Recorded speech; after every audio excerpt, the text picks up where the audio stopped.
бар. Ошо 193 мамлекеттер кандай бир өнүккөн мамлекеттер, 50дей өнүккөн мамлекеттер өнүкпөгөн, жакырчылыкта жашаган, кыйналып аткан мамлекеттерге расмий түрүндө тышкы жардам берет. Мындай айтканда, акыйкат болуш үчүн дүйнөдө, дүйнө жүзүндөгү жана Бириккен Улуттар Уюм алдында 193 мамлекеттер жана өнүккөн мамлекеттер негизги башка өнүгө албай жаткан же өнүгүп келаткан ошолорго жардам берет. Анан эми албетте жардам бергенде жөн эле оозун ачып отура берсе биздин мамлекет жардам берген эмес. Анткени мен ошол жака барып суранып, кандай бир 90-жылдан бери ошондой карыздарды алып, анткени мен экономиканы модернизация кылыш үчүн деги эле 90-жылы Совет доору плановый экономика бузулгандан кийин бизге жанагындай базар экономикасы келгенге албетте көп ишканалардын баары кандай бир жаңы экономикалык модернизация болгон үчүн каражаттар керек болчу. Анткени мен ага акча каражат болуш керек. Кыргызстан анда акча каражаттары илгери союз таап кеткенден кийин эчтекеси акча каражаттары жок болуп калган да, мындай айтканда, кыскача айтканда. Анан ошо албетте Аскар Акаевдин убагында Париждик клуб деп коет. Ошо Париждин клубунан же башка мамлекеттерден дүйнөлүк финансылык каржы институттардан акча сурап, жанагындай биздин экономикабызды, мамлекетибизди деги эле өнүктүргөн. Бирок көп мамлекеттер кандай бир ошол маалда шарты менен берген. Шарты менен берген эмне дегенде, мисалы биз ошондо демократия деп айтканбыз. Ошо өлкө башчылар мамлекети демократияны өнүктүрөбүз, кандай бир өзгөртүүлөрдү өнүктүрөбүз, билим берүү системабызды өзгөртөбүз, же болбосо саламат сактоо, деги эле көп мамлекеттин институттарынын ошолорду өзгөрүү боюнча деп каражат алган. Эми кыскача ошо каржы боюнча алып келгенде 29 жыл өтүптүр. Тышкы расмий жардам. Ошо 29 жылдын ичинде Кыргыз Республика бу Наш век деген Чынар Айтбаева айымдын уюму анализдеп булактарды бериптир. 11 миллиард 555 977 миллион бизге келиптир. Ошонун ичинде грант дагы бар, анын ичинде жанагындай кредиттер бар. Бу мындай айтканда 70% кредит болуптур, 30%тай бу гранттар келиптир. Эми гранттар болсо 3,5 миллиардтай болуптур Кыргыз Республикасына. Жанагындай кредитке тышкы алганыбыз 8 миллиардтан ашат да, 8 миллиардтан ашыптыр да. Доллар бу, доллар менен санап атабыз. 8 миллиардтан доллар алыптыр. Эми көппү Кыргыз Республикасына же азбы, аны өзүңөр талдап көрөсүңөр. Бирок ошо жылдан бери биз мына 29 жылда ошо акчаларга, каражаттарга албетте биз базар экономикасына кандай бир өзгөрүүлөрдү жүргүздүк мына 29 жылда. Азыр болсо экономикадан да биздин жарандар аябай кыйын, мындай акча санаганды билет. Эгерде алып көрсөк 29-32 жыл мурун соода кылганды дагы билбечү да биздин жарандар. Азыр болсо керек болсо сыртка чыгып, сыртта дагы өзүнүн жанагы ишмерлигин көрсөтүп атат. Эми ошо акчанын баары келет экен, анын ичинде жанагы грант деген бу бекер акча берилет экен. Бекер акча берилет. Ага кандай бир өзгөртүүлөргө кайта ал акчаны кайтара албайт. Кээ бир учурларда мисалы жана кредит деп атпайбызбы? Кредит болсо ал албетте пайызы менен келет. Процент, орусча айтканда, пайызы менен келет. Пайызы болсо эми ар кандай болот? Ошо 1%тан 1,5%га жана льготный деп коет, аябай жеңилдик проценттер менен алганга аракет кылам. Бирок кээ бир учурларда 3%га дагы алып калган убакыттар болуп калган да, эми кыска же тез акча керек болуп калган. Мисалы бизде ал өзгөчө жанагы бир кандай бир инкылап болуп кеткенде ошондой алып алышат да, анткени абалды кандай бир бюджетти толтуруу үчүн. Ошо. Эми ошо 29 жылдан бери ушунча биз кредит жанагындай акча алат экенбиз. Эми бул каяка келет? Көбүнчө бунун баары мамлекетке келет. Анан жанагы тышкы жардамдар дегенден шарттары дагы бирөө. Эгерде биз кандай бир өзгөртүүлөр кылсак, ошо дүйнөлүк банк болобу же болбосо Азиялык өнүктүрүү банкы болобу же дагы башка жана финансылык институттар бар.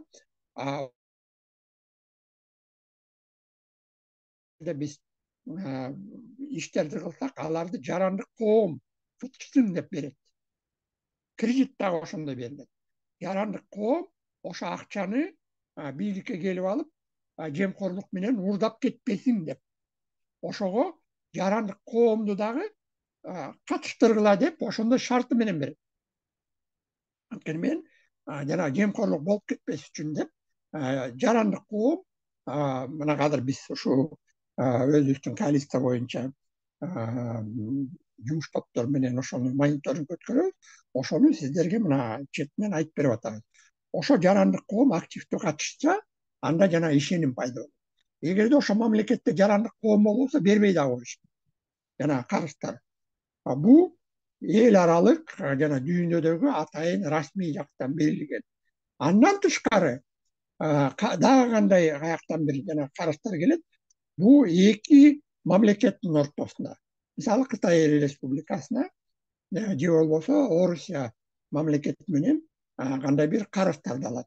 Бул дагы тышкы кирет, бирок кандай бир көп учурларда булар жарандык коом, эгерде авторитардык режим менен мамлекеттер болсо, жарандык коом кыйыныраак болуп калат буларды мониторинг кылганда. Биз жанагы расмий дүйнөлүк жүзүндө келген эл аралык институттар менен. Эми бизде болсо эң негизги ошо Кыргызстанга келе кандай бул мамлекеттик органга келгенде ошо механизмдери же болбосо куралдар жөнүндө айтып берейин. Кантип акча келет? Албетте акчанын баары бизде каржы министрлигине келет. Каржы министрлигинен болуп, алар мамлекеттик органдарга которулуп берет. Мамлекеттик органдардын бюджетинде биз айтып атпайбызбы? Мисалы билим берүү системасында мисалы 23-жылы 65 миллиард сом болуп атат да, 65-3 миллиард сом бюджетинде. Же болбосо бул өзгөчө мындай алганда 7 миллион доллар болуп калып атат да. 733 миллиондун тегерегинин акча болуп калып атат. Ошо 65-3 миллиард сом келгенде ошонун ичинде жана тышкы караштар болот. Эл аралык уюмдардын официалдык жана расмий жактан келген жардам кандай бир ошо билим берүү министрлигине түшөт. Эми түшкөндө аны ким жетектейт, анан кандай сарптайт бул акчаны? Албетте биздин билим берүү министрлигинде же болбосо саламаттык сактоо министрлигинде аны өздөрү кылбайт.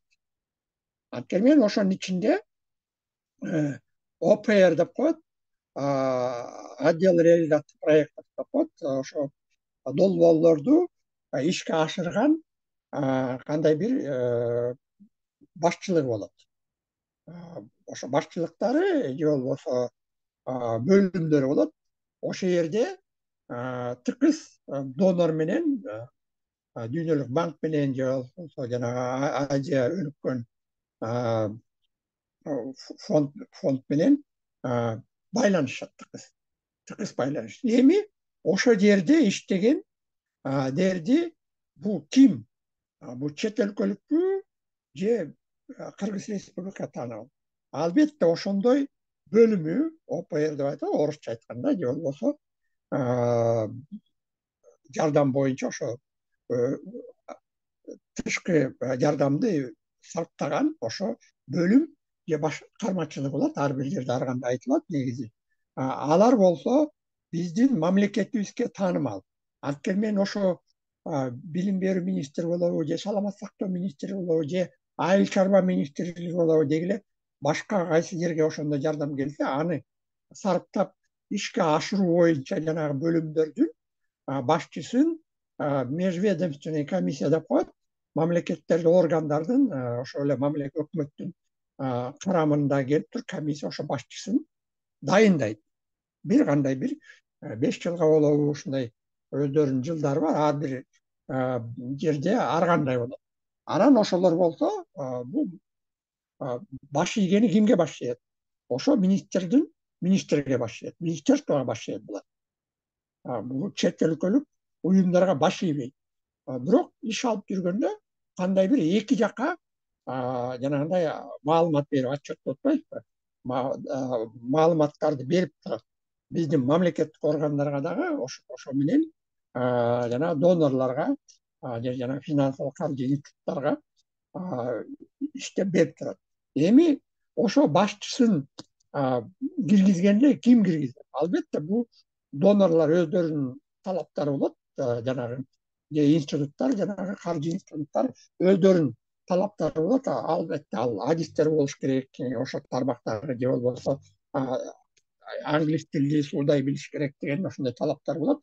Көп учурларында ошондой талаптарды конкурс даярдап өздөрү сунуш кылат. Анан сунуш кылганда жанагы мамлекеттик органдардын аралыгындагы комиссия ошо башчысын кылат. Анан башчысы болсо өздөрүнө долбоорлор, программалар болот. 1-2-3 программалар болот. Ошолордун башчысы, анан жанагындай анын ичинде ири долбоорлор болот. Ошо долбоорлорду ишке ашырган өздөрү штаттарды кандай бир жумушка алат да. Ошо кыскача ошондой болот. Бул ошо менен иш жүргүзөт.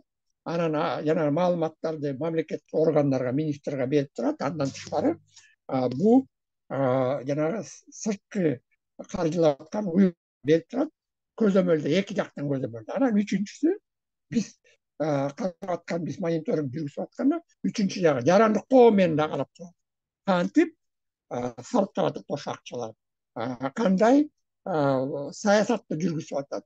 Ошо реформага жүргөн миллион деген акча өзүнүн максатына жеттиби, жеткен жокпу, же болбосо натыйжалуу жеттиби, же натыйжасыз болуп калдыбы дегендей болот да. Мисалы, билим берүү системасына кандай бир жабдыктарды алып беришти. Бирок эгерде көп учурларда мектептерде жагандай ал жабдыкты колдобой жаап койсо, пайда келтирбесе, анда натыйжасыз келген акча деп коебуз. Же болбосо артта калган кандай бир нерселерди алып койсо. Ошон үчүн бул жерде мамлекет жооп берет ошолордун баарына кандай. Бирок мамлекетти кандай бир алдыга жылдырып, жемкорлук болуп калбас үчүн дегенде бул биздин жарандык коомдун көзөмөлдө жүргүзгөнү бул маанилүү. Жарамандык биздин коом энполор көбүнчөсү алар болсо каржы албайт. Тышкы, анткени мен донорлор келип атпайбы, же болбосо жанагы финансылык каржы институттардан келет. Бул жанагы дүйнөлүк банк же жанагындай болчу. Ошо менен бул жарандык коом, мамлекет, анан тышкы жанагы официалдык же болбосо расмий жардамдын жардамы менен боюнча, ошо институттар боюнча жанагы каржы институттар менен каржылайт. Ошо маанилүү. Мындай айтканда алардын баары бизде жанагы Кыргыз Республикасынын өнүгүү үчүн жана акчалардын баарын берет. Ошо менен азыр убакыт өтүп атат. Мен жыйынтыктап коеюн. Сиздерге көңүл бурганыңарга чоң рахмат. Кийинки эгерде сиздерге суроо жооптор болсо, ушул жака жазгыла.